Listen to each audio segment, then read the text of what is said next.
Okie dokie. It is live. Hello, everyone. Hello, YouTube. I hope you're doing very, very well on this fine, whatever day of the week it is for you right now. Whether it's Monday for me as I'm recording this, it'll be whatever day of the week it is for you as you're watching this. I'm really excited about this video here because I think it marks a bit of a special day in my content online and in my videos, etc. A lot of my content, as you guys know, is all about language learning, right? Learning French, learning Spanish, general language learning tips, sharing my journey, a lot of that. But a little known fact about me is that I'm actually a decent writer. Like I'm not the greatest writer of all time. I'm not going to write like a best-selling author or write like a really good paper that changes like the whole face of history. Like that's not going to be me ever, I don't think. I probably not anyway, but like I'm an above average, I'm a competent writer. And I was thinking about it recently. I was like, man, I make no content about writing, and that needs to change. I want to start creating one pillar around like language learning stuff, right? But a second pillar around just like writing advice, like academic writing, a lot of that, because I think it's another element of language. That I'm not talking about, and I'm not sure how many people. Maybe there's people. I assume there's people talking about it in this world of 7 billion or however many people.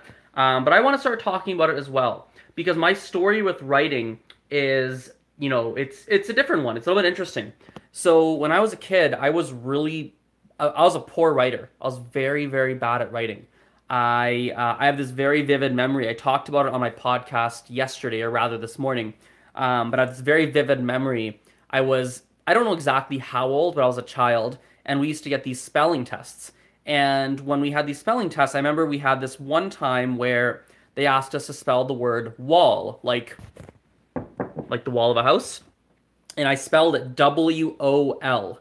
And so it's just one of those memories I have that reminds me that, wow, there was a point where I couldn't even spell wall. Like I couldn't put sentences together or paragraphs together in a very, intelligent way that made sense. Like it was a completely foreign concept to me.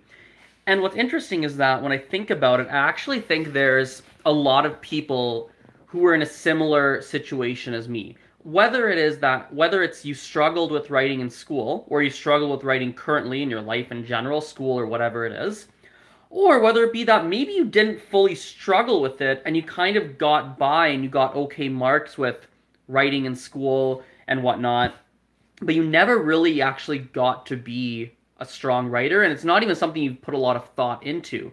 Whatever it really is, I think there's a very, high percentage of people that do not find writing the easiest thing in the world.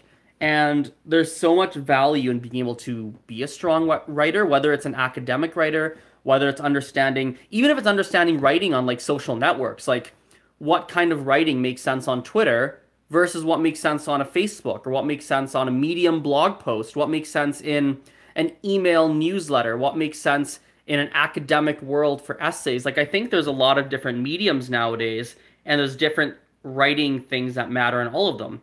And, I think that's probably one of the biggest keys is that when you're looking at writing, right, wherever you're writing, I think one of the big keys for it is to be very aware of your medium. Like, what medium are you writing on, and who is the audience that you're writing for? If it's an academic environment, it's going to need to be very different. Like, I probably should. It'd be a good idea, actually. I should probably show some of my academic writing. I should probably like post it on social networks or something. But like my academic writing back in school, back in university, for example, is very different. It's extremely different than any of there's similarities, but overall it's quite different than any of the writing that you would see on my Facebook or my Medium blog posts or my Instagram mini blog posts. Like that's very different style of writing. I'll let typos go on Facebook. If there's a typo, I'll be like, like if I see it after, I'm like, oops, there's a typo, let me fix it. But I'm not overly invested in them. So it's something interesting. Writing for me was very difficult to learn. I was lucky that my mom was a good writer, and she sat with me like every day, helping me through school assignments, teaching me like what are the rules of writing. And one of the things that I'm excited about as I start talking more about writing and whatnot is that because of the way that my brain works, but also because of the way that I've learned how to write, I I almost have a lot of quote unquote formulas for writing. So what I mean by that is if you look at a lot of other people or content or whatever that talks about writing, they usually will be, if we look at an essay, for example, they give very vague terms that, for me anyway, and I know for a lot of people, are not necessarily overly helpful. They'll say, oh, you should have an introduction, you should have body paragraphs, and you should have a conclusion. And your introduction should start really general and should narrow down to a thesis, and then your body paragraphs need to support your thesis. Like even me, being a decent writer, hearing that starts to get really confused. And so when I was learning how to write, one of the things that really helped me was being like, okay, my first sentence has to start like this. Here are the three different ways you can start an essay. Here's like what your second sentence should probably look like. Your third sentence should look like this. Your fourth sentence should look like this.